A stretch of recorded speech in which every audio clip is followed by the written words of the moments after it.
ভূষণম গোবিন্দেতি তোষণম গোবিন্দেতি সর্বস্বম।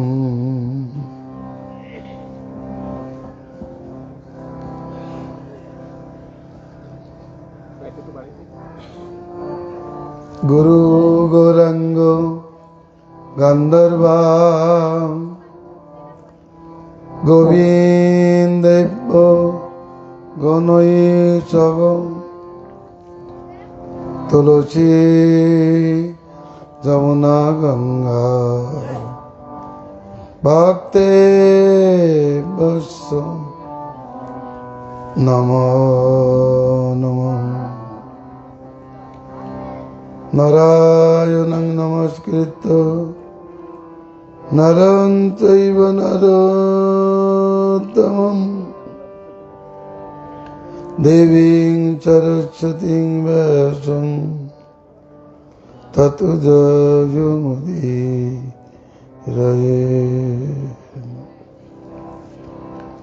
হরে কৃষ্ণ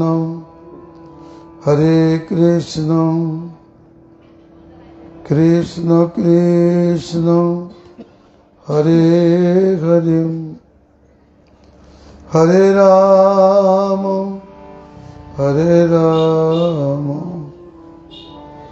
রাম রাম হরে হরে।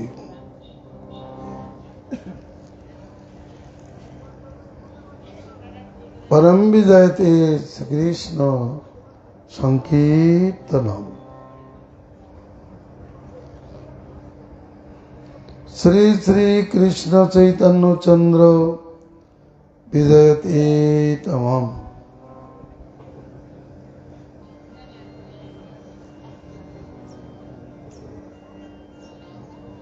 সমুপস্থিত বৈষ্ণব সজ্জনবৃন্দ, মাতৃমণ্ডলী, সবাইকে জানাই দণ্ডবত প্রণতি।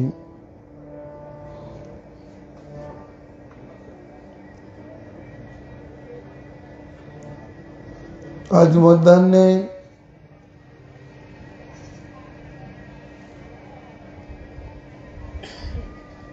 সন্তোষ প্রভু, দুলাল কৃষ্ণ প্রভু, এদের সৌজন্যে সন্তৃপ্তির জন্য বৈষ্ণব সেবার আয়োজন হয়েছে। বৈষ্ণবের সন্তৃপ্তি একমাত্র কৃষ্ণ কথাই হয়ে থাকে।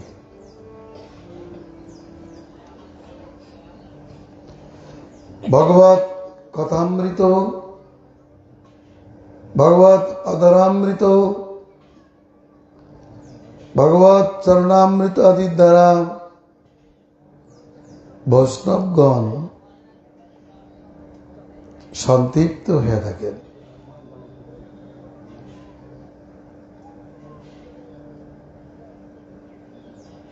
ভক্ত ভগবানের অবশেষই প্রাপ্ত হয়ে থাকেন।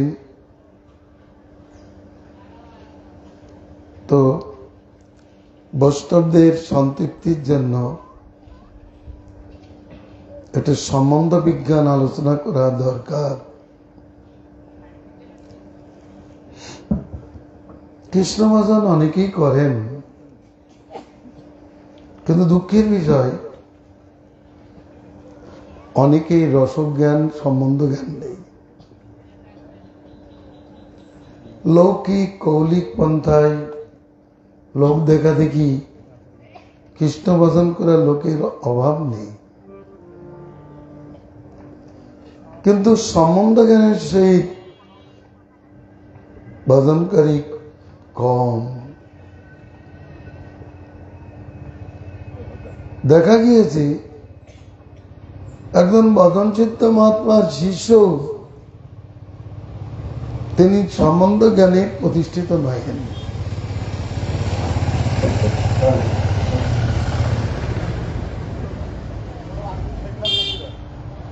চৈতন্য দর্শনে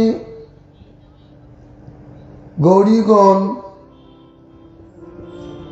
তাদের বদন সাধন করিয়া থাকেন। চৈতন্য মহাপ্রভুর শিক্ষাদর্শকে সার করে তারা জীবনযাপন করেন।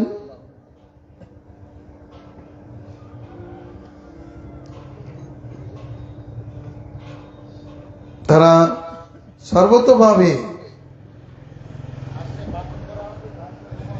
চৈতন্যের মতে পথে অবস্থান করেন, করা উচিত। যারা চৈতন্য সম্প্রদায় থেকে মন্ত্র দীক্ষা নিয়েছেন তাদের বদনের বিশেষ আদর্শ স্থানীয় হল বৃন্দাবনের গোস্বামীগণ।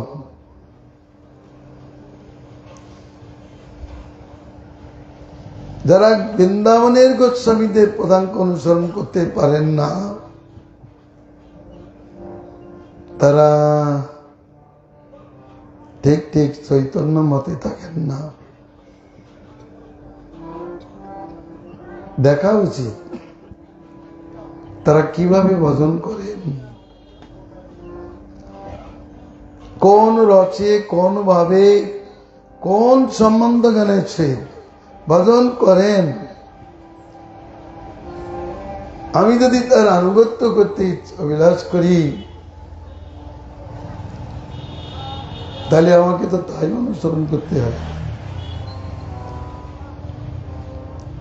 আমি যে সে শ্রেণীতে ঢুকে নিজের মতো একটা বই পড়লে পরীক্ষায় উত্তীর্ণ হওয়া যাবে না।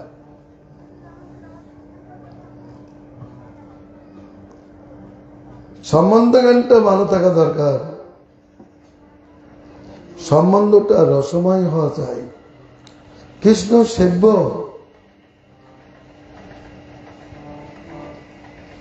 কিন্তু তাকে কোন ভাবে, কোন রসে, কি সম্বন্ধ জ্ঞানের সহিত ভজন করা উচিত। যেমন ছাত্র প্রথমে শিক্ষকের লেখন পদ্ধতিটা দেখে, ওটা দেখে তারপর নিজেরা লিখতে শেখে।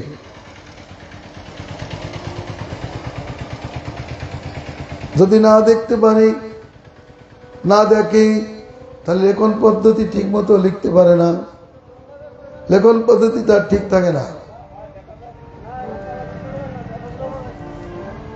ভজন সিদ্ধগণ কিভাবে ভজন করেছেন, গুরুর কার্য দাস্য, সখ্য, বাৎসল্য, মধুরগত কৃষ্ণ কথা, কিন্তু সম্বন্ধের কথা শিষ্যের সামনে তুলে ধরবেন।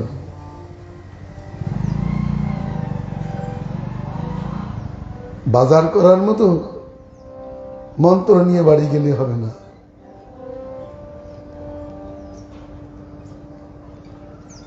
এবং ও ব্যবসায়ীর মতো মন্ত্র দিলে হবে না। যাকে মন্ত্র দেওয়া হবে তাকে বোঝানোর দরকার। আদৌ জৈব ধর্ম তার প্রথম পাঠ্য। জৈব ধর্মে যেমন বিজয় কুমার বদনাথ হরিভজন করবার জন্য তিনি একটা মহাত্মার কাছে আসলেন। পঙ্কানুপঙ্ক রূপে সিদ্ধান্ত কথা শুনে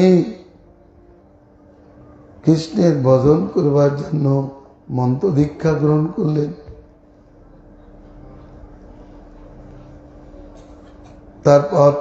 তারপরও তাদের জিজ্ঞাসা তস্মাৎ কৃষ্ণ দীক্ষাদি শিক্ষণম, দীক্ষা নেওয়ার পরে গুরুপদাশ্রয়ী যথেষ্ট নয়, তস্মাৎ কৃষ্ণ দীক্ষাদি শিক্ষণম, গুরু পদাশ্রয় দীক্ষা প্রাপ্তি ভজন শিক্ষা প্রয়োজন। এটাই অভাব হয়ে যাচ্ছে। শিষ্যের দেখা উচিত গুরুদেব কি ভাবে ভজন করেন, তা যদি তিনি অনুভব না করতে পারেন তাহলে তিনি ভজন পথে চলতে পারবেন না।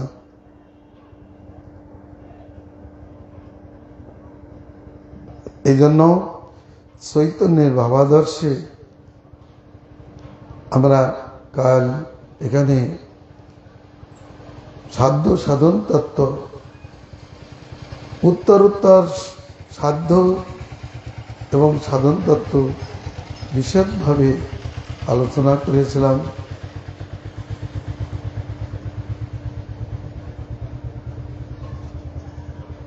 আমাদের দেখা যায় কামবীজ কাম গায়ত্রী মন্ত্রে দীক্ষিত হয়ে তারা কৃষ্ণের প্রতি কেউ দাস্যভাব করছে, কেউ সখ্যভাব লাগাচ্ছে, কেউ বা বাৎসল্য ভাব লাগাচ্ছে।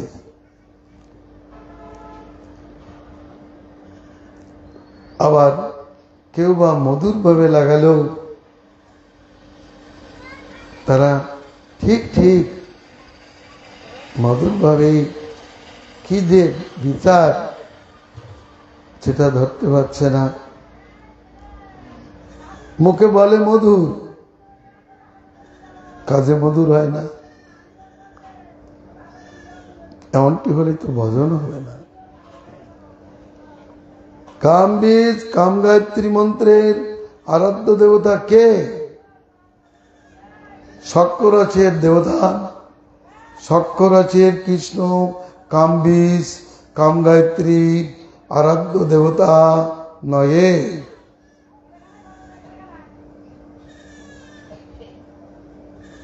দাক্ষরাচের আরাধ্য দেবতাও নহে, বাৎসল্য রচের আরাধ্য দেবতা কখনোই নহে। অনেকে গুলিয়ে ফেলছে। রাধা কৃষ্ণের উপাসনা সঙ্গে গোপালের উপাসনা গুলিয়ে দিচ্ছে, কিন্তু সেখানে রসজ্ঞান থাকা দরকার। সিঙ্গার রসের বিরোধী বাৎসল্য রস, বাৎসল্য রসের বিরোধী সিঙ্গার রস, দাক্ষ রসের বিরোধী সিঙ্গার রস। তাহলে এইভাবে সিঙ্গার, এইভাবে যদি কেউ ভজন করে তাহলে তো সিদ্ধি লাভ করতে পারবেন না, চৈতন্যের গুণে থাকতে পারবেন না। আমরা বাজার থেকে দেখুন একটা বই কিনে স্কুলে পড়ি না, স্কুলের থেকে যে সিলেবাস সেই অনুসারে বই কিনতে হয়, সেটাই পড়তে হয়, তবে আমাদের পরীক্ষায় প্রমোশন মেলে। ভগবানের কাছে যেতে গেলে এমন একটা বিচার করতে হবে। আজকাল কেউ বলছি, আমার সামনেই দেখলাম, আমি তখন এখানে ছিলাম, আমার কাছে একজন গোপাল এনে বলছে, মহারাজ এটা আমাকে একটু প্রতিষ্ঠা করে দেন।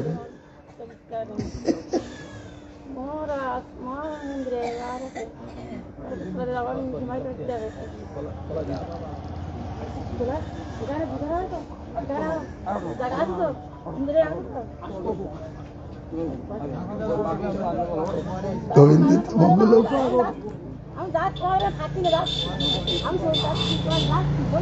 গোবিন্দিত মঙ্গলম।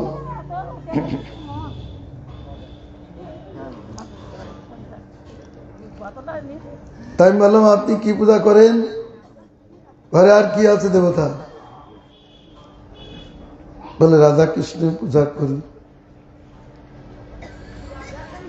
তবে দুটো রসের সেবা তো হবে না। কৃষ্ণ হলেও দশগত বিচার রয়েছে, এটা তো অবশ্য জানতে হবে। এটা তো ভজনের বিষয়।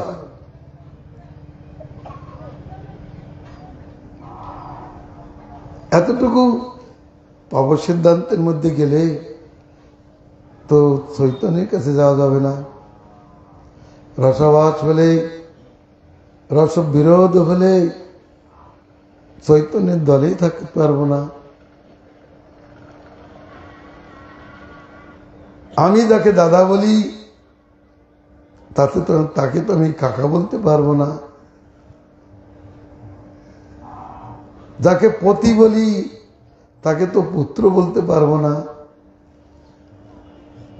আর যাকে পুত্র বলবো তাকে তো পতি বলতে পারবো না। যাকে পুত্র বলবো, আমি বলতে চাচ্ছি পুত্র, তাকে তো পরক্ষণে প্রভু বলতে পারবো না। প্রভু সম্বন্ধটা আছে দাস্যরসে, সখা সম্বোধনটি হচ্ছে সখ্যরসে, আর পুত্র সম্বৎস সম্বোধনটি হচ্ছে বাৎসল্য রসে। প্রিয়, প্রাণনাথ, প্রাণেশ্বর, এই সম্বন্ধটি হচ্ছে মধুর রসে। এর সম্বোধন মধুর রসে।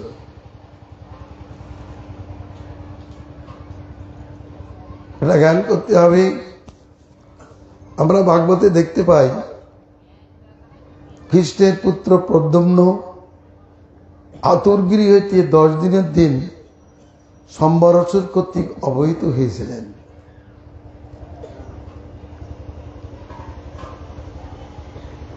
তারপরে মৎস্যের উদর থেকে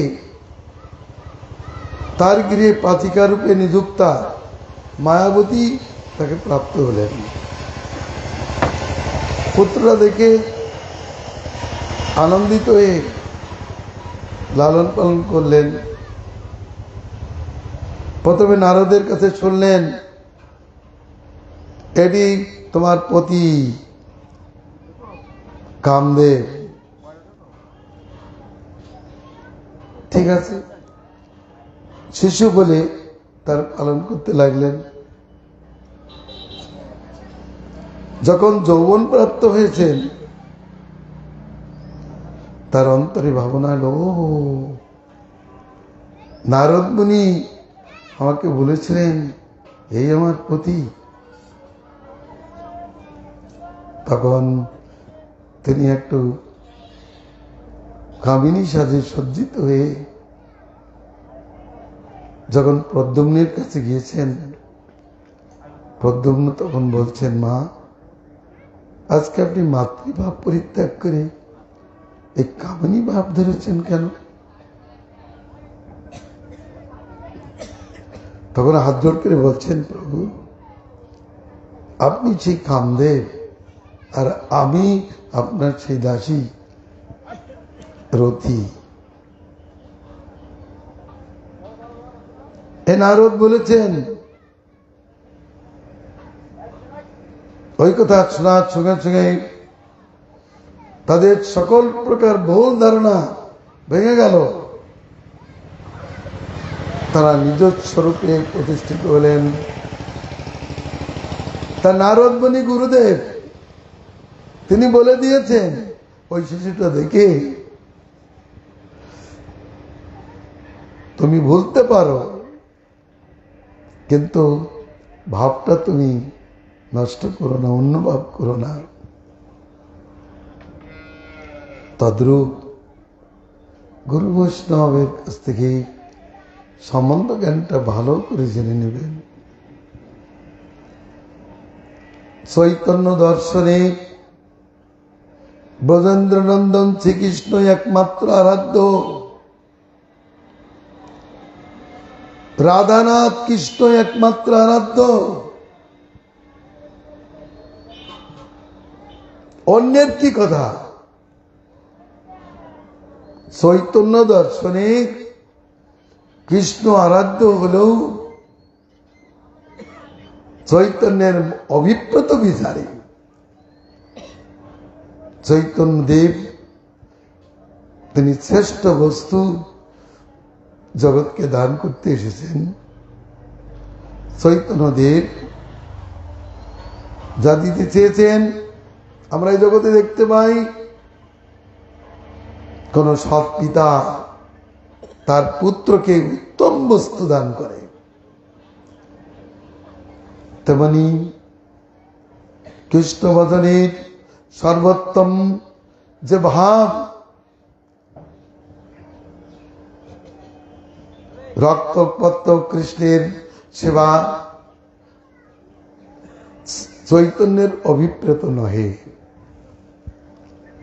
তার বিচারে সখ্য, বাৎসল্য, মধুর এই তিনটি উত্তম বলেছেন। অতএব বলরামের সেব্য কৃষ্ণ বা সখাদের সেই কৃষ্ণের সেবার কথা তিনি সিদ্ধান্ত করিলেও তার একান্ত পার্শ্বদগণ তার মন জুগিয়ে তার মন জেনে দেখেছেন চৈতন্যদেব সেভাবে তত সুখী নহেন। এবং বাৎসল্য ভাব উত্তম হলেও নন্দ যশোদার সেব্য গোপাল তার সেবায় তার মহাভিপ্রেত বিচার নাই। তিনি কোথায় অভিপ্রায় প্রকাশ করেছেন? তিনি জগৎদিককে নিজের বচনের মাধ্যমে আচার্য লীলায় তিনি বলেছেন, কামর প্রাণনাথ মুরলীবদন কা যাও কা পাও ব্রজেন্দ্র নন্দন। কোথায় যাব? তার অভিপ্রায়টা ব্যক্ত করেছে গোস্বামীগণ, তার অভিপ্রায়টা ব্যক্ত করেছেন ওই গোস্বামীগণ। কৃষ্ণকে কিভাবে ভজন করলে ভালো হয় এই কথা মানে মহাদেব জিজ্ঞাসা করেছেন কৃষ্ণের কাছে।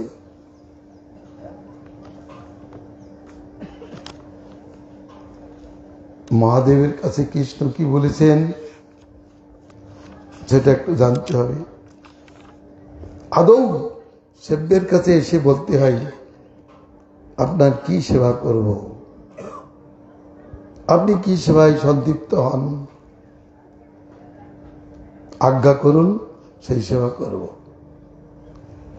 তেমনি মহাদেব বলছেন, ভগবান আপনি কিভাবে সন্তুষ্ট হন? আপনার ভজন তো অনেকভাবে হয়, কিন্তু আপনি প্রকৃতপক্ষে কোন ভাবকে পছন্দ করেন? আজ আমাকে আপনাকে বলতে হবে। তদুত্তরে কি বলেছেন সেটা আমাদের শ্রবণের বিষয়।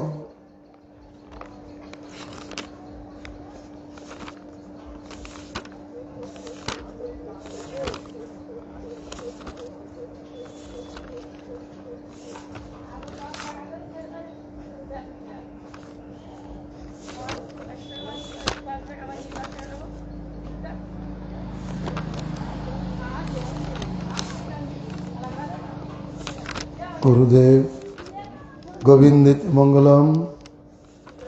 হরে কৃষ্ণ কৃষ্ণ কৃষ্ণ হরে হরে, হরে রাম রাম রাম হরে হরে। কিভাবে কৃষ্ণ ভজনীয়? পদ্মপুরাণ উত্তরখণ্ডে রুদ্রবাচ অতস্তমপুপং দেব মহঞ্চ মুনি সত্তম কিদৃশস্তং কতং লভ্য তমুপায়ং বদস্যমি। হে নারদ, অতঃপর আমি দেব মহেশ্বর কৃষ্ণকে জিজ্ঞাসা করিলাম, হে ঈশ্বর, কিভাবে আপনি লভ্য হন, কি উপায়ে আপনি লভ্য হন, তা আমার কাছে প্রকাশ করুন। তত মামাগো ভগবান সাধু রুদ্র তবোদিতম। আমার কথা শ্রবণ করে ভগবান শ্রীকৃষ্ণ বললেন, হে রুদ্র, তুমি সাধু প্রশ্ন করিয়াছ। অতি গুচ্ছতমং হেতৎ গোপনীয়ং প্রযত্নত সকৃতাবাং প্রপন্নজস্ত্যক্তোপায়ুপাসতে গোপী ভাবেন দেবেশম শপথ প্রিয়াম একিকাং ঝুতম সেবতি অনন্য ভাবেন সমামেতি ন সংশয়। হে রুদ্র, অত্যন্ত গোপনীয় কথা, তুমি যত্ন করে রাখবে।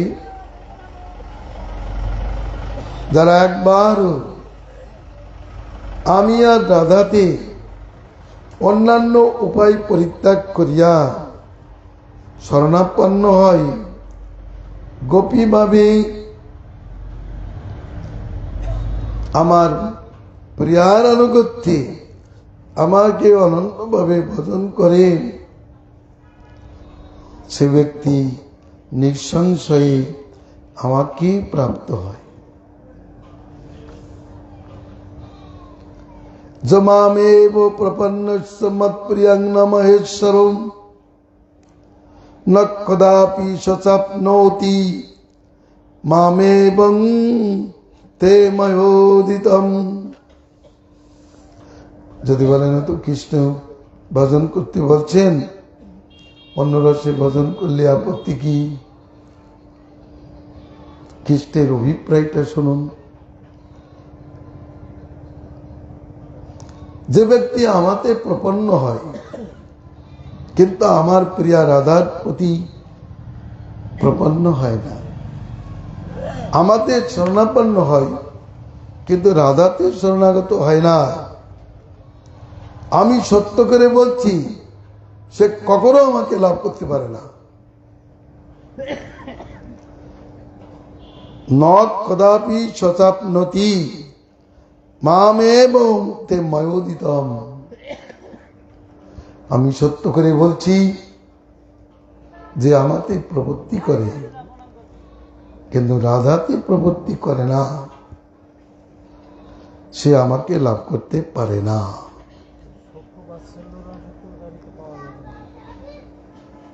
এই কথাটা তো আমার নয়। তাহলে দেখুন, বাৎসল্য বা চক্র রসে বা অন্য কোন রসে কৃষ্ণ তো আমার আরাধ্য, তাকে তো সুখী করা আমার ধর্ম। তা তিনি কিসে সুখী হন সেটা আমার আগে জানা উচিত। আর তিনি যদি এই কথা বলেন, এরপরে আর টিকা করবে কে? এই কথার উপরে টিকা করবে কে? এটা আমার কথা না। পদ্মপুরাণ পড়ে এটা দেখে আমার চক্ষু চড়কগাছ হয়ে গেছে, আর জগতে দৃষ্টিপাত করে দেখছি কে কি করছে। অন্যের কথা কি নমস্কার করি, অনেক গৌড়ীয় গুরু এইসব সিদ্ধান্তে প্রবেশ করেননি।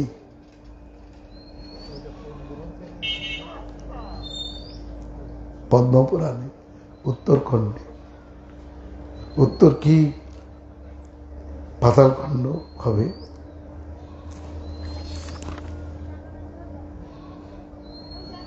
পদ্মপুরাণ পাতালখণ্ড।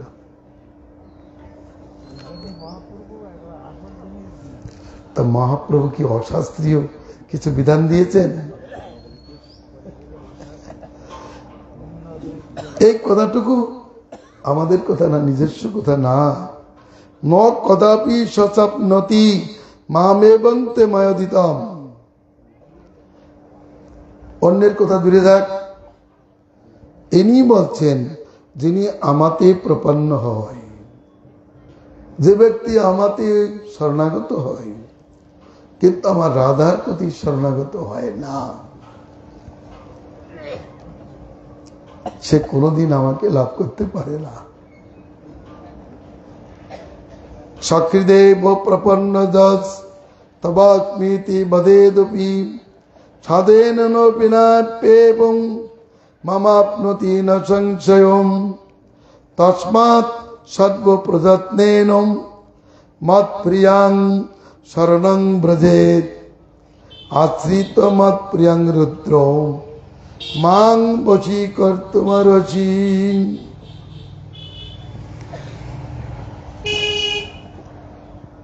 একবার যদি কেউ আমি তোমার বলে রাধাতে প্রবৃত্তি করে, সে বিনা সাধনে নিঃসংশয়ে আমাকে লাভ করবে।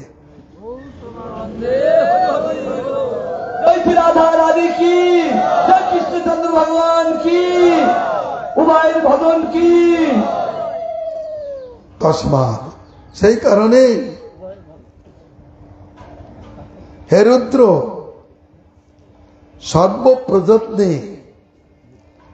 আমার প্রিয়ার শরণ গ্রহণ করিবে, তাকে আশ্রয় করিয়া, আমার প্রিয়াকে আশ্রয় করিয়া ভজন করিলে আমাকে বশীভূত করিতে পারিবে। তা না হলে আমি বশীভূত না হলে ঘরে থাকে নাকি কেউ? মন্দির ঘরের ভিতরে একটা সিংহাসনের খাঁচা তৈরি করে রাখলি তার মধ্যে থাকে নাকি ভগবান? থাকেন তিনি কখন? যখন ওই ভাব তাকে বশীভূত হয়ে যাবে। কিভাবে? এই জন্য ভবিষ্যৎ প্রাণী নারদকেও বলেছেন, মৎ প্রসাদাং যদি ইচ্ছসি রাধিকা রাধকো ভব। যদি আমার প্রসাদ অধিক তুমি লাভ করতে চাও তাহলে রাধিকার আরাধনা করো। তাই মানে শুধু রাধে রাধে নয়, রাধা দাসী প্রভুপাদ ওই ব্যাখ্যাটাই ওইটাই চার করে বললেন, রাধা দাসে রহি ছাড়ো ভোগ হই, ভোগরূপ সর্পকে পরিত্যাগ করো, প্রতিষ্ঠা নহি কীর্তন গৌরব, রাধা নিত্যজন তাহা ছাড়িবন কেন বা নির্জন ভজন কইতম।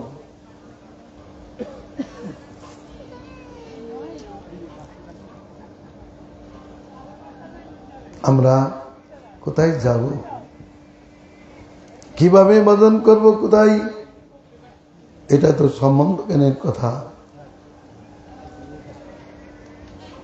কৃষ্ণ আমার কাছে চাচ্ছেন যে জিনিস, আমি সেটা না দিয়ে যদি আমার মন মতো একটা কিছু দিই তাহলে তিনি সেটা গ্রহণ করবেন না। আমি সেবক, প্রভুর মন জোগানোই আমার ধর্ম। তিনি যেভাবে সন্তুষ্ট হন আমাকে সেভাবে সন্তুষ্ট করতে হবে। এগুলো বলার কথা না, তবে বলবো। এই নন্দগ্রামে থাকতে কিছু ভাবের উদয় হলে আমি স্বরূপের বিষয়ে কিছু লিখতে গেলাম। সে সময় আমার একটা বাধা এসে গেল।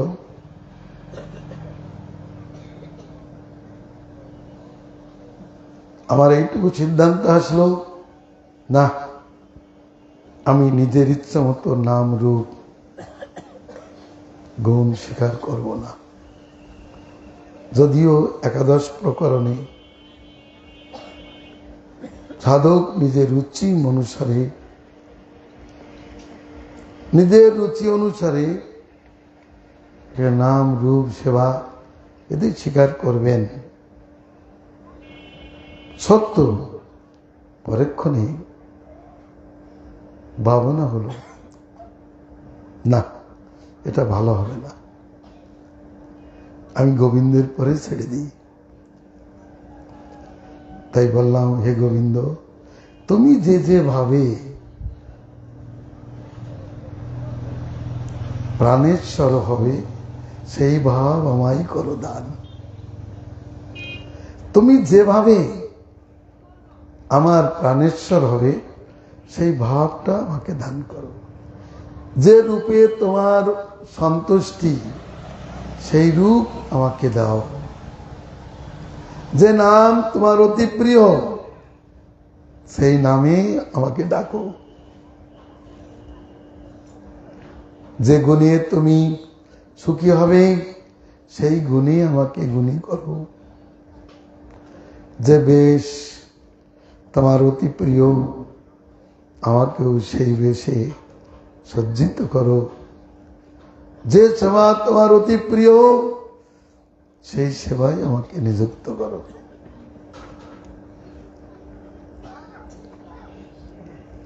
পথটা নেই, কম্পিউটারের মধ্যে আছে। তো তখনই বললাম, হ্যাঁ, রুচি অনুসারে আমি সেবা প্রার্থনা করতে পারি ঠিক, কৃষ্ণেরই প্রিয় সেবা প্রার্থনা হবে, কিন্তু সবচেয়ে বড় হবে, ভাব হবে কৃষ্ণের পরে ভেড়ে দেওয়া। কারণ আমি একটা স্বরূপ স্বীকার করে যাব, ওই রূপটা যদি তার প্রিয় না হয় তাহলে আমার প্রেম সেবা হবে না। আমার ইচ্ছানুরূপ সেবা যদি কৃষ্ণের প্রীতিকর না তাহলে ওই সেবা ভাবনা স্বরূপের ভাবনা নয়। আজকাল লোক যে কোনো একটা লিখে দিচ্ছে আর হয়ে গেল স্বরূপের ভাবনা। আমার কথাগুলো একটু বুঝতে শেখেন, বুঝে বলবেন। যদি আমার ভুল হয় আপনারা শোধন করে দেবেন। সনাতন গোস্বামীর কাছে থাকার সময় এই ভাবনা হয়েছে যে না, এগুলো আধ্যাত্মিক পন্থা। আধ্যাত্মিকতাই আমি ভাবনা করতে পারি, করার অধিকার আমার আছে ঠিক, কিন্তু তার থেকে উত্তম হবে যদি কৃষ্ণের পরে বেড়ে দিই। আমার রূপটা যদি কৃষ্ণের প্রীতিকর না হয় তাহলে ওই রূপে রূপবতী হয়ে আমার কোনো লাভ হবে না। আমার গুণটি যদি কৃষ্ণের সুখকর না হয় তাহলে ওই গুণে গুণী হয়ে কি লাভ? আমার বেশ, আমার ভূষা, আমার স্বভাব, আমার চরিত্র যদি গোবিন্দের প্রীতিকর না হয় তাহলে কিন্তু ওটা মন্দরী ভজন হবে না, ওটা কাম ভজন হবে।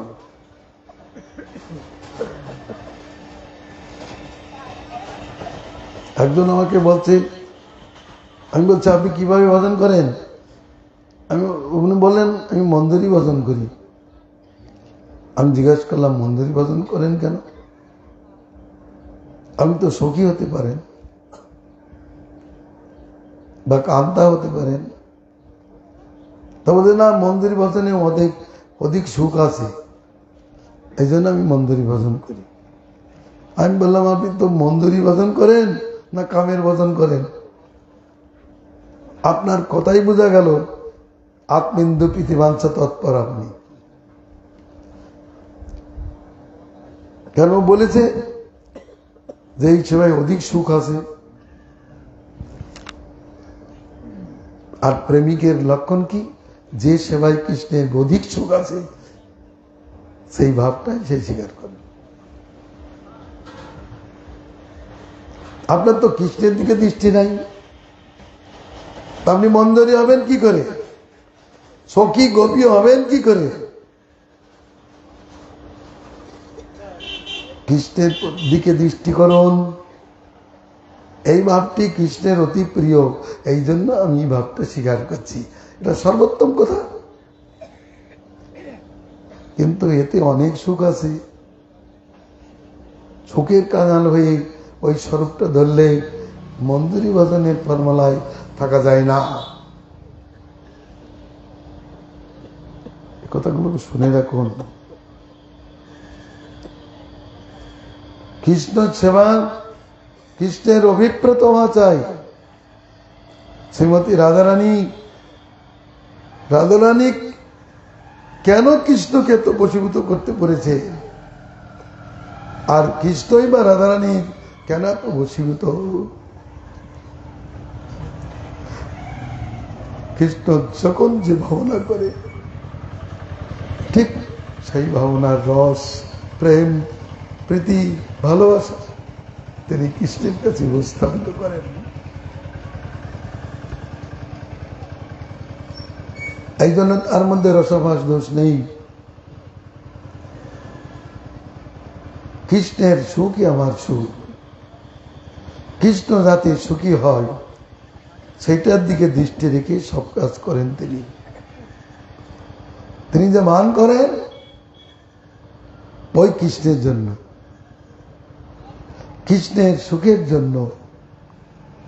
কৃষ্ণ যখন মান মাধুর্য আস্বাদন করতে চান, নিজে কিছু শর্তামি করেন, ওই জন্য কৃষ্ণ রাধারানী তখন বুঝতে পারেন যে আমার প্রাণনাথ কেন শর্তামি করল, কথা দিয়ে আসলো না কেন।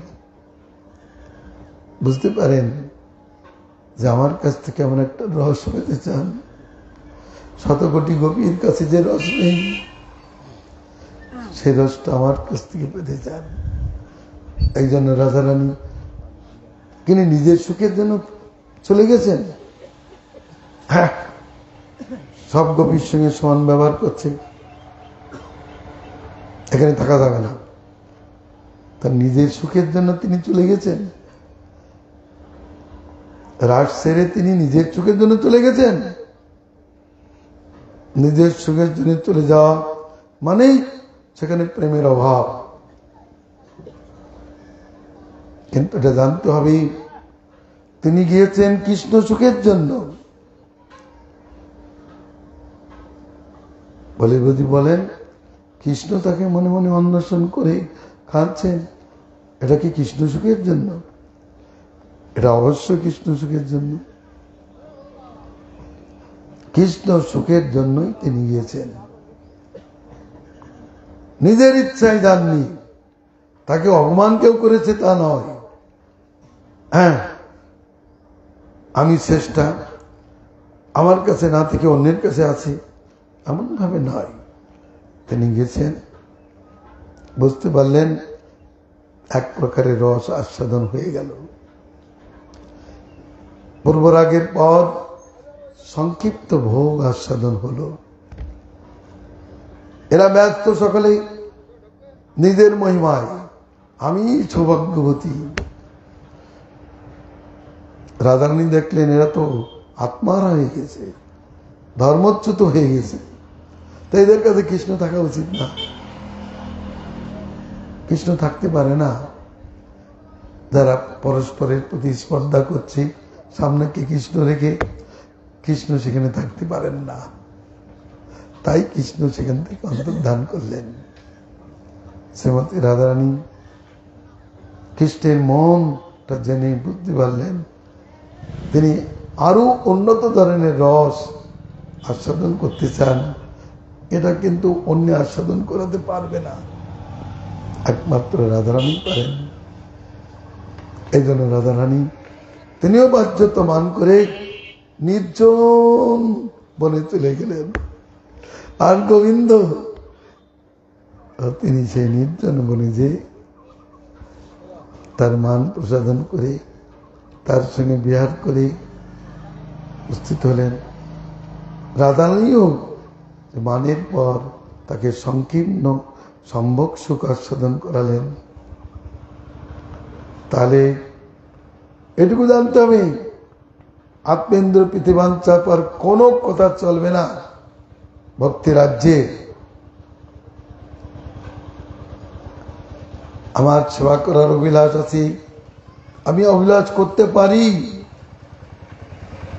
কিন্তু তারপরেও আমার চিন্তা করতে হবে আমার তাম্বুল জোগানোটা তার প্রিয় কি না। এটাই হচ্ছে স্বরূপের কথা, এটা রচের কথা। আমাকে দেখতে হবে কৃষ্ণ কোন ভাবে সন্তুষ্ট হন, কি সেবায় সন্তুষ্ট হন। আমি যদি কৃষ্ণগত প্রাণ হই, তাহলে আমার চিত্তে তিনি সেই প্রেরণাটা দিবেন, আর আমিও সেই সেবা করতে অভিলাষ করব। এটাই হচ্ছে রুচির কথা। রুচির মূলে আছে কৃষ্ণের অভিলাষ। আমরা জানি রুচি মানে অভিলাষ, বুদ্ধিপূর্বক সেই বুদ্ধি যোগান কে? কৃষ্ণ। দদামি বুদ্ধি যোগং তং যেন মাম উপজন্তি তে। ওই বুদ্ধিটা নিজকৃত না। যারা প্রীতিপূর্বক ভগবানের ভজন করেন তাদের বুদ্ধি যোগাই ভগবান। সে যেন মনে না করে আমি নিজেই বুদ্ধি করছি।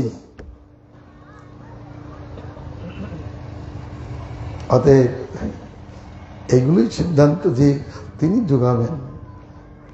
আমি যে বুদ্ধি করলাম আমি এইভাবে সেবা করব, আমি তামল যোগাবো, আমি মালা পরাবো, আমি চামর ডোলাবো, বা আমি তার সামনে নৃত্য করব, এই যে বুদ্ধি, এই বুদ্ধিকে যোগাচ্ছে, ওটা আমার নিজস্ব ব্যাপার না।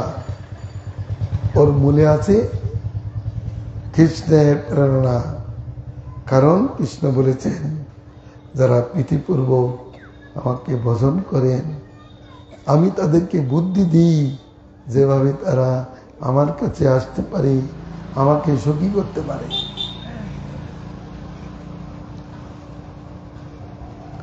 হয়তো কেউ বলতে পারে যে আমার মধ্যে এরকম ভাব দিয়েছেন তাই আমি বলি, কিন্তু ওই ভাবটা স্বীকৃত হবে না যদি এই অরস আর কুরস হয়। তাহলে ওটা কৃষ্ণের ভাবে বললে হবে না। একটা চোরও বলছে কৃষ্ণ আমায় যা করায় আমি তাই করি, একজন সাধু বলছেন কৃষ্ণ আমায় যা বলে আমি তাই করি, কিন্তু প্রকৃতপক্ষে চোরের কথা বাস্তব নয়। অনর্থ মুক্ত হলে, একটু সামান্যভাবে ভজনে প্রবৃত্ত হলে, ভজন চেষ্টা দর্শন করে ভগবান তার অন্তরে ভাব যোগান, তার স্বভাব চরিত্রের বিষয়টা প্রকাশ করতে থাকেন ধীরে ধীরে। তারপর কি স্বরূপে ভজন করবেন সেই বুদ্ধিটাও তার কাছে দেন। সেই বুদ্ধিটি সর্বতভাবে কৃষ্ণের প্রেরণা প্রসূত, এটা মনে রাখতে হবে। কৃষ্ণের প্রেরণা প্রসূত। আমরা মনে করি শ্যামানন্দের কাছে যারা গুরুদেব যে সিদ্ধ প্রণালীর কথা বলেছে ওটা কৃষ্ণের প্রেরণা প্রসূত ব্যাপার না। যদি হতো তাহলে শ্যামানন্দের অন্তরে ওইভাবে সেবা করার প্রবৃত্তি হতো, কিন্তু তা নয়। নিধুবনে বৃন্দাবনে তিনি ভজন করছেন, তার ওই ভজন প্রভাবে কৃষ্ণ তার ভিতরে বুদ্ধি যোগাইছেন, ভাবের উদয় করেছেন, স্বরূপের উদয় করিয়েছেন, যার ফলে তিনি রাধারানীর কৃপা প্রাপ্ত হয়েছেন। তো ভজন করতে হবে, নিষ্কপটে ভজন যদি আমরা করি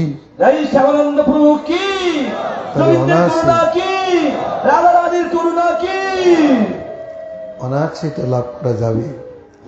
এগুলো খুব তাৎপর্যপূর্ণ বিষয়। এই কথাগুলো অনেক হয়তো বুঝতে পারবে না, কিন্তু শুনে রাখলে মঙ্গল হবে। বীজ পত্ন নিয়ে থাকবে, এটা কোনোদিন নষ্ট হবে না, কোনো না কোনো কালে ফলবে।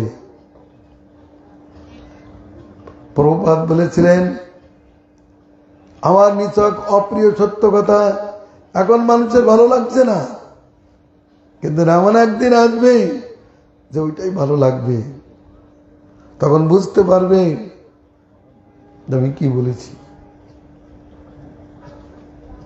অনেকে বলছেন আমরা বুদ্ধি নেব, গুরু বুদ্ধি বিশেষত, কিন্তু সে গুরুর বুদ্ধিটা কোথার থেকে আসছে? সে গুরু যদি কৃষ্ণগত প্রাণ না হয়, তাহলে যে সিদ্ধ প্রণালী দেন ওটা সিদ্ধ প্রণালী না। ওরকম লিখে দেওয়া যদি সিদ্ধ প্রণালী হতো, তাহলে গুরুর কৃপায় আমি এক জায়গায় বসে 50টা সিদ্ধ প্রণালী লিখে দিতে পারি, এতটুকু সাহস আছে আমার।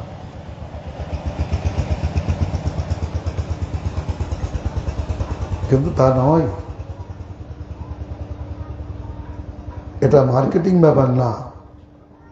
স্বরূপটা স্বতঃসিদ্ধ।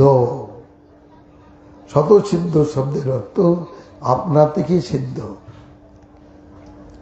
একটা ছেলে সে বাথরুমে যাবে না, তার মা কাপড় পরে পিটিয়ে বাথরুমে ভরে দিল, আর সেখান থেকে ছুটে যেয়ে খেলা করতে আরম্ভ করলো।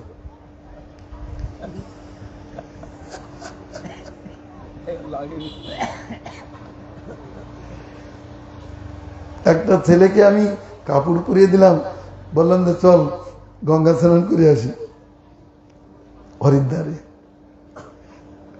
জলে নেমেই গামছাটা খুলে দিয়েছে।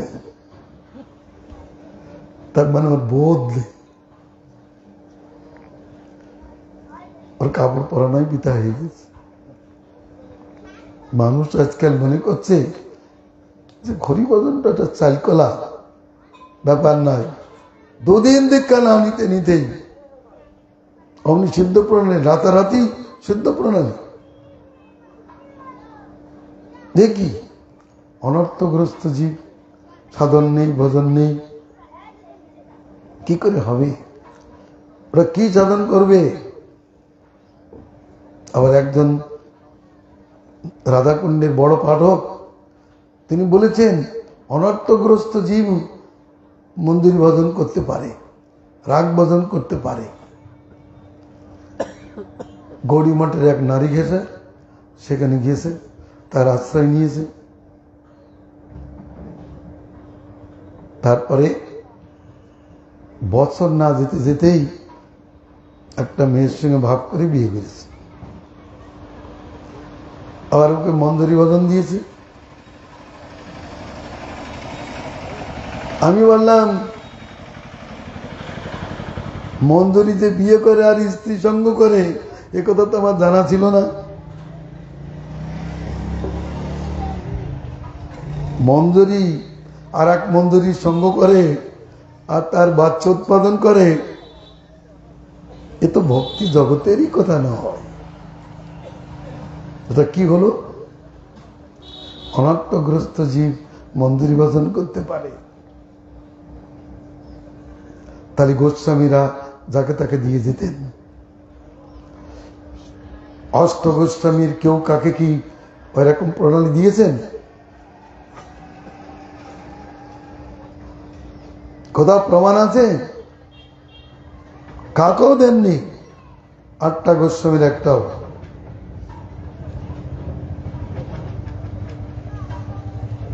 আজ প্রভুপাদ কেন এরকম কথা বলছে? তার গুরুদেব বলেছে যে ভগবানের অনন্ত রূপ তা কল্পনায় জানা যায় না। হরিনাম করিতে করিতে হরিনামের অক্ষরগুলির ভিতর দিয়া কৃষ্ণের স্বরূপ ও তোমার স্বরূপ জাগিয়ে উঠিবে, প্রিয় সেবাদিও জাগিয়ে উঠিবে। ইহাই আমার সিদ্ধান্ত, হরিনাম করো। চৈতন্যদেব বলেছেন, এর থেকেই তুমি স্বরূপ প্রাপ্ত হবে, প্রেমোদ্যম হবে। প্রেমোদ্যম হওয়ার মানেই তুমি স্বরূপ প্রাপ্ত হবে। একজন বাবাজি আমাকে বলছেন, আমি নন্দগ্রামে ভজন কুটিরে আছি, তিনি এসছেন প্রণাম করতে, তার সঙ্গে কথোপকথন হচ্ছে।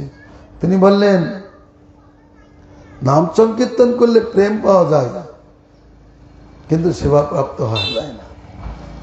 আর আমি সঙ্গে সঙ্গে বললাম, আপনি চৈতন্য চরিতামৃত পড়েছেন? বলে হ্যাঁ পড়েছি। তো চেত দর্পণ মার্জন শ্লোকের ব্যাখ্যায় কি বলেছে জিজ্ঞেস করছে আমাকে। বলে আপনি পড়েননি? ওখানে কি লিখেছেন? সংকীর্তন হইতে পাপ, সংসার নাশন, চিত্তশুদ্ধি, সর্বভক্তি, সাধন উদ্গম, কৃষ্ণ প্রেমোদ্গম, প্রেমামৃত আস্বাদন, কৃষ্ণ প্রাপ্তি, সেবামৃত সমুদ্র মৎসন। এর অর্থ কি? ও স্বরূপ পায়নি? যে প্রেম আস্বাদন করে তার স্বরূপ নেই। এ যেন মুসলমান সিদ্ধান্ত হলো আল্লাহ কথা বলে তার রূপ নেই। তেমনি যে ব্যক্তি সেবা পেল, কৃষ্ণ প্রাপ্ত হলো, সেবা প্রাপ্ত হলো, প্রেম প্রাপ্ত হলো, তার স্বরূপ প্রাপ্তি হলো না? তাহলে কি স্বরূপে সে সেবা করেছে?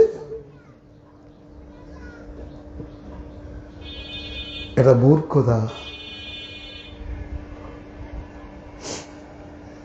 যে নিশ্চয় স্বরূপ পেয়েছে, তার স্বরূপ না পেলে প্রেমের সঙ্গে সঙ্গে স্বরূপের উদয় হয়েছে, তার জন্য সে কৃষ্ণকে প্রাপ্ত হয়েছে। এই প্রাকৃত দেহে কৃষ্ণ প্রাপ্তি হয় না, প্রাকৃত দেহে কৃষ্ণ সেবা প্রাপ্তি হয় না। জয় গোবিন্দ।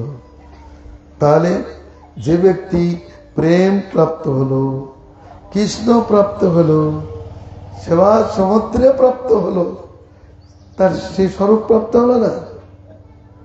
তখন চুপ বলে অপসিদ্ধান্ত করবার ক্ষমতা সনাতন গোস্বামী দেয়নি। এই জন্য খুব স্পষ্ট হতে পারে, ভজন করো, ভজন করে স্বরূপ লাভ করো। প্রভুপাদ নিজে বলেছেন ভজন করেই স্বরূপ লাভ করো। হরিনাম ভজনের স্বরূপোদয় হয়। ভক্তিবিনোদ ঠাকুর কি গান লিখেছেন? কৃষ্ণ নাম ধরে কত বল। ওইটা দেখি।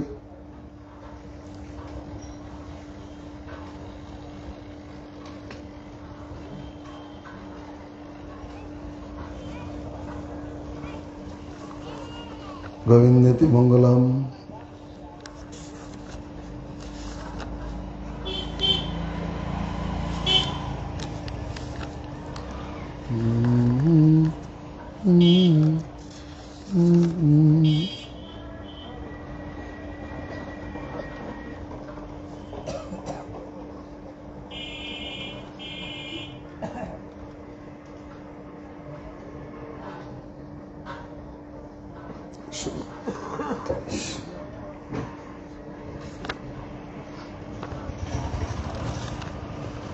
কৃষ্ণ নাম ধরে কত বল, বিষয় বাসনা নলে মোর চিত্ত সদা জলে, রবি তপ্ত মরুভূমি সম, কর্ণরন্ধ্র পথ দিয়া হৃদি মাঝে প্রবেশিয়া, বরিশয় সুদায় অনুপম।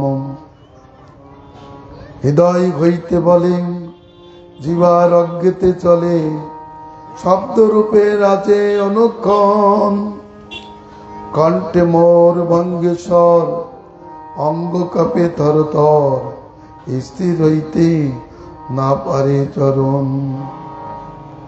চক্ষে দ্বারা দেহে কর্মম, পলকিত সব চর্মম, বিবর্ণ হইল কলেবর, মূর্ছিত হইল মন, প্রলয়ের আগমন, ভাবি সর্ব দেহ জর জর। করিয়া তো উপদ্রবম, চিত্তে বর্ষে সুধাদ্রবম। সুধার দ্রব মানে সুধার গলিত অংশ। মোরে ডারে প্রেমের সাগরে, কিছু না বুঝিতে দিল, মোরে তো বাতুল কইল, মোর চিত্ত বৃত্ত সব হর লইনু আশ্রয়দার হেন ব্যবহার তার বর্ণিতে না পারিয়ে সকল কৃষ্ণ নাম ইচ্ছাময় যাইয়ে যাইয়ে চকি হয় সেই মোর চোখেরও সম্বল। এটাই প্রেমের কথা, প্রেমের কলিকা নাম। এই হরিনামটা কি? হরিনামটাই প্রেমের কুড়ি। অদ্ভুত রসের দাম হেন বল করে প্রকাশ ঈষৎ বিকশী কোন দেখাই নিজ রূপ কোন চিত্ত ভরি লয় কৃষ্ণ পাশ।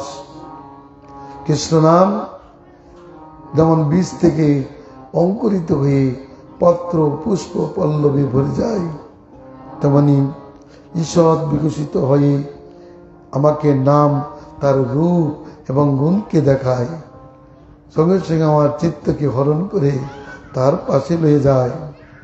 পণ্য বিকশিত হইয়াম বোঝে মরে যাই লয়াম দেখাই মরে সর্ববিলাস।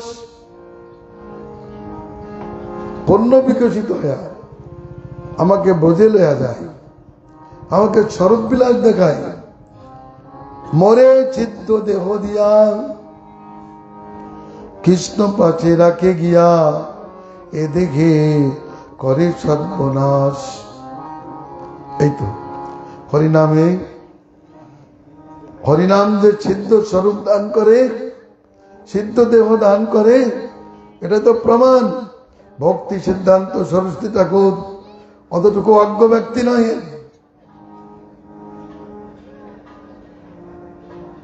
আর ভক্তি বিনোদ ঠাকুর অতটুকু ভাবক সামান্য মাত্র নয়। এটা তার উপলব্ধির কথা।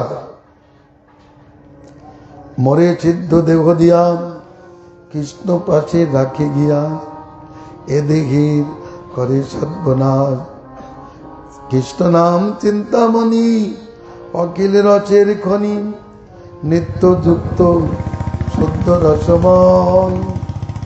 নামের বেলায় যত সব লই হই হত তবে মোর সুখের উদয়।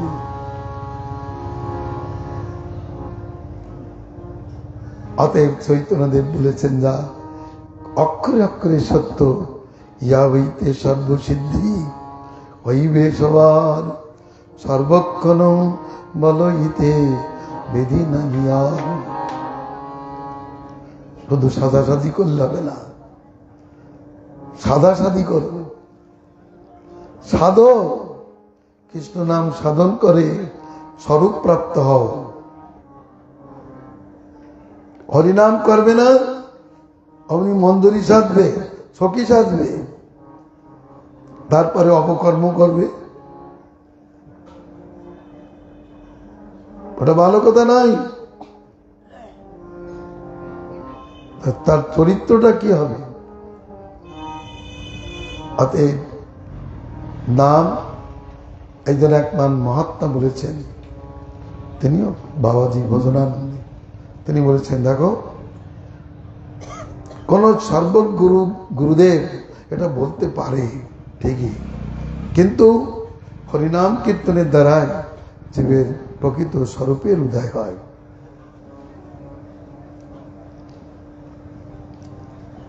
সর্বজ্ঞ ব্যক্তি বলতে পারেন, আর বলে দিলেই সে হয়ে যাবে এমনটি না, তাকে সাধন করে ওইটাকে প্রাপ্ত হতে হবে। কারণ সাধন বিনা সাধ্য বস্তু কেহ নাই পায়। যেমন সর্বজ্ঞ ব্যক্তি বলে দিয়েছেন, সর্বজ্ঞ হওয়া চাই, যে সে লোক বলবে আর সেটা সিদ্ধ প্রণালী হবে না। সর্বজ্ঞতার লক্ষণ এক কোষ্ঠিকার, যেমন পরীক্ষিত মহারাজের কোষ্ঠী গণনা করেছেন, যা বলেছেন তাই হয়েছে, উনি বলে দেন।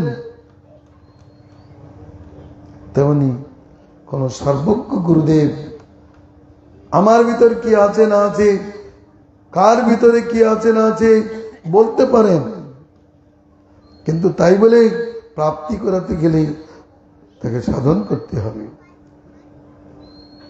বলে দেওয়াটাই যথেষ্ট নয়, সাধন করে প্রাপ্ত হতে হবে। সবচেয়ে বড় কথা, যার বলি দেওয়ার কেউ নেই তাকে বলে দেবে কৃষ্ণ, কৃষ্ণ নাম। মোরে সিদ্ধ দেব দিয়া কৃষ্ণ পাচে রাখে গিয়া, এই দেখে করে সর্বনাশ। ভগবান এতটুকু বিচার দিয়েছে, ভাগবত থেকে স্বরূপ লাভ হয়। আমি বললাম, যদি যে ব্যক্তি আমার সঙ্গে তর্ক করতে এসছে, আমি বললাম ভাগবত শুনে যে স্বরূপ লাভ করলো, দ্বন্দ্বকারী যে স্বরূপ লাভ করে বৈকুণ্ঠে গেল, গোলক বৃন্দাবনে গেল, তাকে প্রণালী কে দিয়েছে? দণ্ডকারণের ঋষিগণ, তারা গোপাল মন্ত্র জপ করে সিদ্ধ হয়েছেন। পদ্মপুরাণ পাতাল খণ্ডে লিখেছে যে বহু মুনি ঋষি তারা কামবিদাদি মন্ত্র জপ করে গোপকন্যা হয়ে জন্মগ্রহণ করে কৃষ্ণ সঙ্গ লাভ করেছেন মন্ত্র জপ প্রভাবে। পদ্মপুরাণ পাতাল খণ্ডে শিব বলছেন, ওটা পড়লেই বোঝা যাবে। অতটা সহজ ব্যাপার না, সহজ করে বললেই হবে না। এ কেমন হয়েছে, ওর পর আর কিছু বলতে পারে না। আমি যশোর গিয়েছি, যশোরে সুবল বাবুর বাড়িতে। সুবল বাবুর স্ত্রী গর্ব করে বলছে, আপনাদের তো সিদ্ধ প্রণালী নেই, আমাদের সিদ্ধ প্রণালী দিয়েছে। মানে ভালো কথা। তার সিদ্ধ প্রণালী আপনার কি মঞ্জুরি নাম দিয়েছে, ওটা নাম বললো। তো মঞ্জুরি বাবার নাম কি, মায়ের নাম কি? আপনি কি বিবাহিতা না কুমারী? বলে গুরুদেব তো বলে দেয়নি। বেশ, আপনার রতি উৎপত্তির কারণ কি? কিভাবে আপনার কৃষ্ণের প্রতি রতি জাগলো, সেটা তো বলে দেয়নি। কার সঙ্গে সেবা করেন, সেবার সঙ্গিনী কে? একটার উত্তর দিতে পারলো না। আমি বললাম ভালো করে জানি নেন গুরুর কাছ থেকে। উনি ওই পূজ্যপাদ মুরারি মোহন বাবার শিষ্য জেনে নেন ভালো করে। মন্দিরই নেই তো আকাশ কুসুম মন্দিরই, মন্দিরদের বাবা মা আছে। নরোত্তম ঠাকুর কি প্রার্থনা করছেন, কবি বিশ্বভানুপুরে আইরি গোপের ঘরে তন হইয়া জন্ম গো, যাবটি কবয় আমার এ পানি গ্রহণ হবে। আপনি কর্ণকা না পড়োড়া, কিচ্ছুই বলতে পারছে না। তার মানে ওইটা লিখে দিয়েছে, ওইটাই ঘোরাতে থাকে। তার নিজস্ব বোধ নেই, কি বলতে কি করবে, কার পুজো করবে। নিন্দার কথা না, কিন্তু অহংকারের দ্বারা প্রাপ্তি হবে না, সাধন করে প্রাপ্ত হতে হবে। স্বরূপকে প্রাপ্ত হও, নিষ্কপট পরিণাম করো।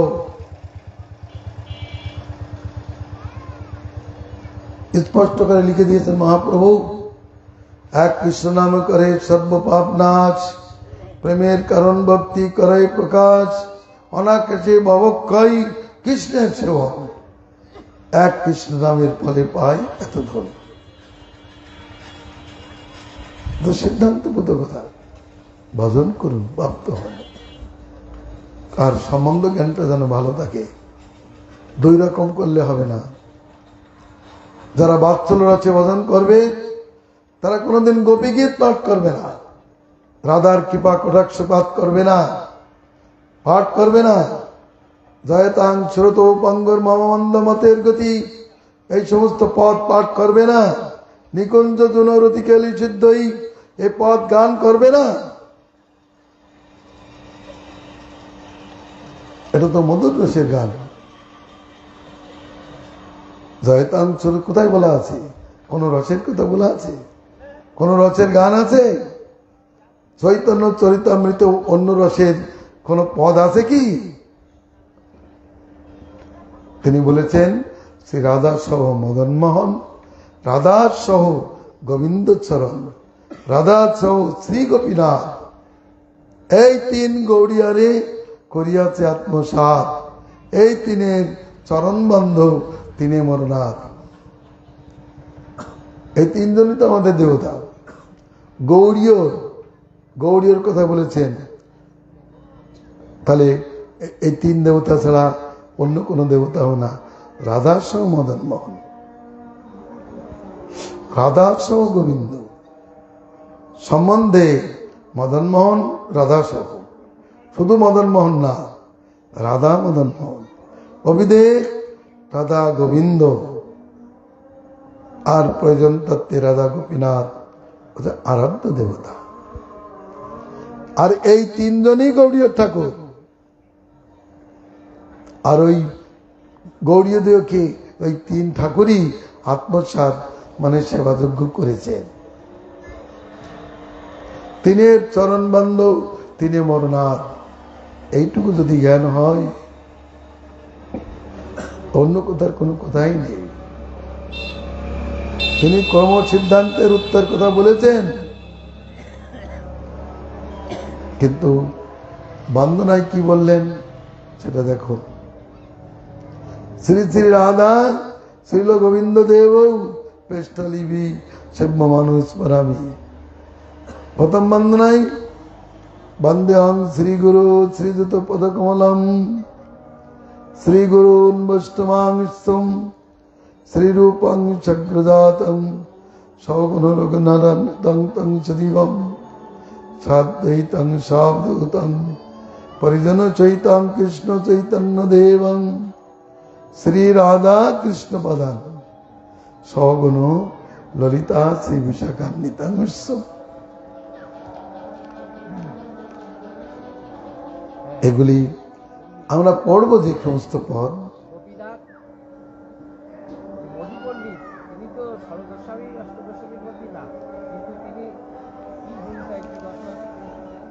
উনিও একজন গোস্বামীর মধ্যে গণ্য, প্রসিদ্ধ, নাম করা নয়। ষড়গোস্বামী প্রসিদ্ধ, লোকনাথ গোস্বামী, ভূগর্ভ গোস্বামী, এরাও গোস্বামী, কিন্তু ষড়গোস্বামী প্রসিদ্ধ। আর মধু পণ্ডিত গদাধর পণ্ডিতের শিষ্য।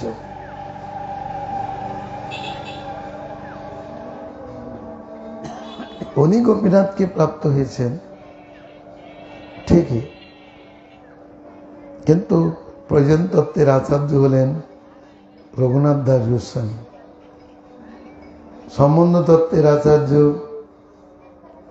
শ্রী সনাতন গোস্বামী, অবিধেয় তত্ত্বের আচার্য শ্রী রূপ গোস্বামী, আর প্রয়োজন তত্ত্বের আচার্য হলেন দাস গোস্বামী। জয় গোবিন্দ, ভগবান প্রসন্ন হন। অনেকটাই আলোচনা হয়েছে, একটু বুঝতে শিখুন আমার বক্তব্য। হরিভজন করতে গেলে কাঁসা দিয়ে গাছে উঠতে হয়। যারা গাছে ওঠে তারা ঠিক মতো এইটি উঠে কোমরে পেটি বেঁধে কাঁসা দিয়ে ঘাটে ওঠে। ধীরকৃষ্ণ প্রভু ভালো বুঝতে পারবে। তেমনি হরিভজন করতে গেলে তেমনি কাঁসা দিয়ে ঠিক মতো এটে গুটে হরিভজন করতে হবে। রীতিমতো সম্বন্ধ জ্ঞানের সহিত হরিভজন করতে হবে। গোবিন্দ মঙ্গলম। এখানেই থাক। রাধেশ্যাম।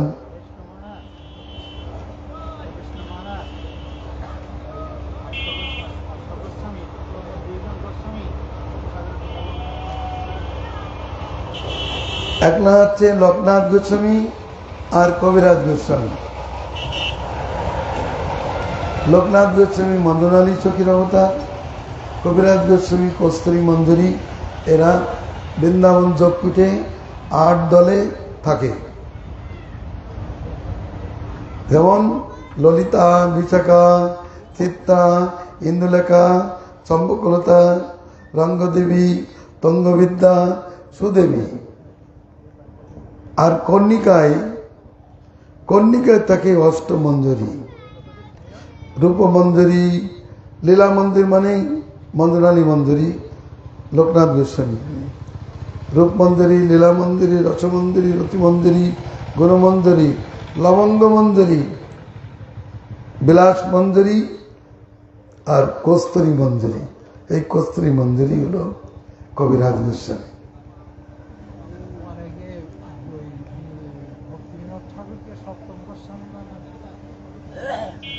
এটা শিশির কুমার ঘোষ বলেছেন বটে, তা অনুপ মধ্যে নির্বাচন করেছেন। কিন্তু ওই বৃন্দাবন যোগপীঠে এরাই হচ্ছে প্রসিদ্ধ। অনঙ্গ মন্দিরী, কলাবতী, শুভঙ্গদা, হিরণ্যাঙ্গী, রত্নলেখা, শেখাবতী, কন্দর্প মঞ্জরি, ফুল্লকলিকা। আর 4টা গেটে 4 জন সখী আছেন, মুরলা, বৃন্দা, বৃন্দারিকা, মেনকা।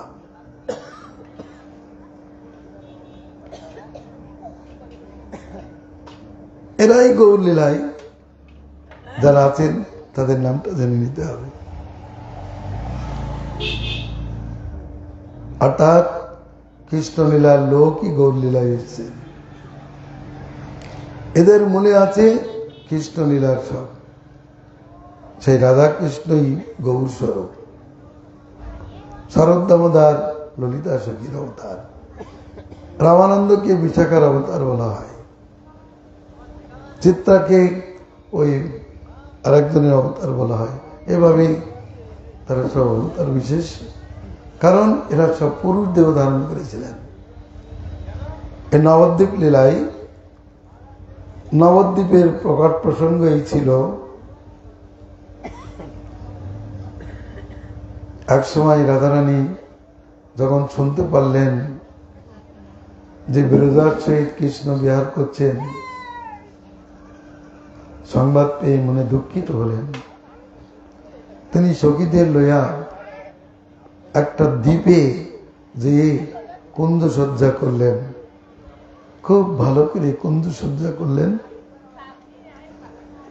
অপেক্ষা করলেন আমি যদি কৃষ্ণপ্রিয়া হয়ে থাকি তাহলে কৃষ্ণ নিশ্চয়ই আমার এখানে আসবেন।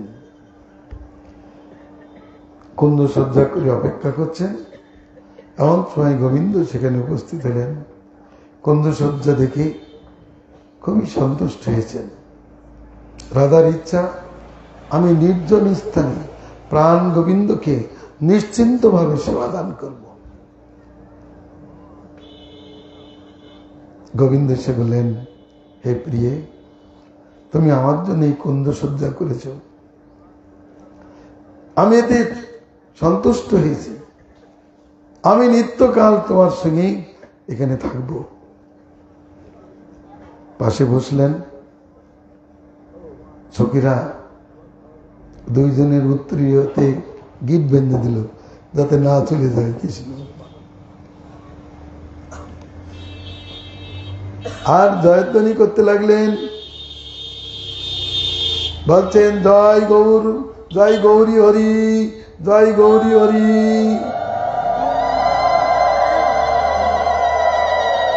দেখতে দেখতে দুইজন এক হয়ে গেলেন। এবার সখীরা বললো, বাহ, এরা তো একরকম তাল দিল, দুইজনে এক হয়ে গেল, পুরুষ দেহ। তখন ওরা জয়টা অন্যরকম দিয়ে দিল, জয় গৌর হরি, জয় গৌর হরি।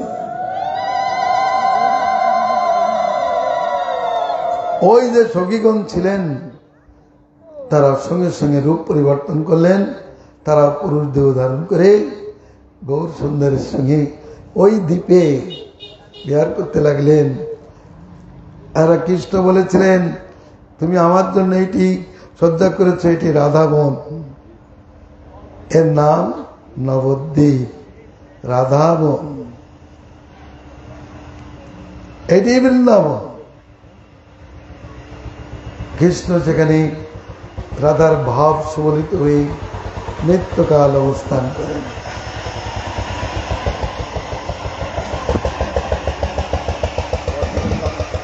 হ্যাঁ,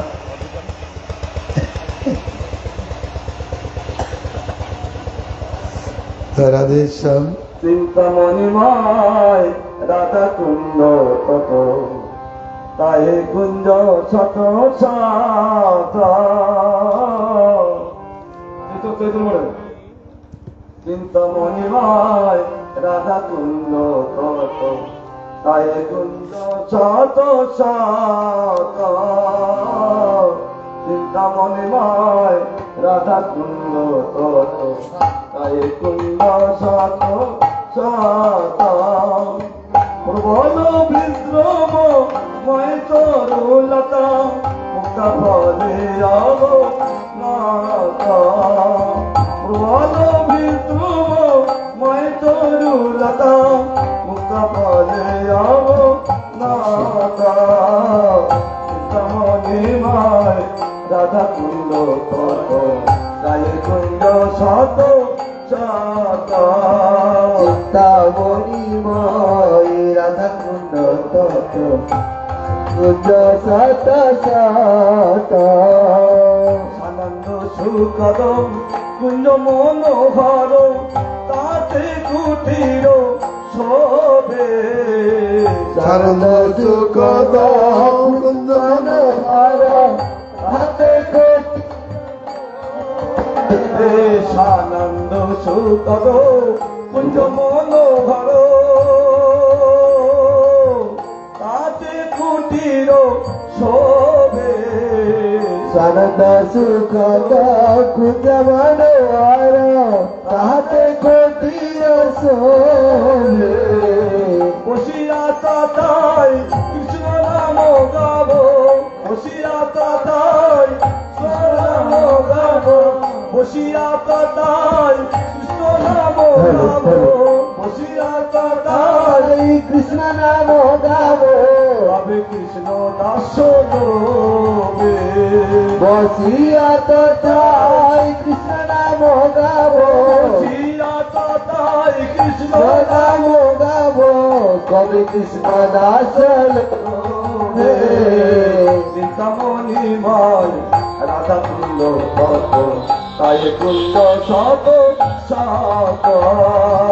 চিন্তামণিধাম রাধা কুঞ্জ তত, এই কুঞ্জ এমন সময় মুরলীর গান, অসিরে দাসির গানে। এমন সময় মুরলীর গান, পশিবে দাসী কানে। এমন সময় মুরলীর গান, অসিরে দাসির গানে। এমন সময় মুরলীর গান, পশিবে দাসী কানে। আনন্দে মাতিব সকল ভুলিব, আনন্দে মাতিব সকল ভুলিব, আনন্দে মাতিব সকল ভুলিব। আনন্দে মাতিব সকল ভুলিব। কৃষ্ণ বংশীর গানে, আনন্দে মাতিব সকল ভুলিব, শ্রীকৃষ্ণ বংশীয় গানে। চিন্তামণিময় রাধা কুঞ্জ কত, তাই কুঞ্জ শত শত। চিন্তামণিময় রাধা কুঞ্জ তত, তাই কুঞ্জ শত শত। রাধে রাধে বলি মুরলী ডাকিবে, রাধে রাধে হে বলি মুরলী ডাকিবে, মদিয়া হ্যাঁ। রাধে রাধে বলি মুরলী ডাকিবে, মদিয়া ঈশ্বরী নাম। রাধে রাধে বলি মুরলী ডাকিবে, মদিয় করি নাম। রাধে রাধে বলি মুরলী ডাকিবে, মদিয়া ঈশ্বরী নাম শুনিয়া চমকি উঠিবে দাসী শুনিয়া চমকি উঠিবে দাসী শুনিয়া চমকি উঠিবে দাসী শুনিয়া চমকি উঠিবে দাসী কেমনে করিবে কাজ শুনিয়া চমকি উঠিবে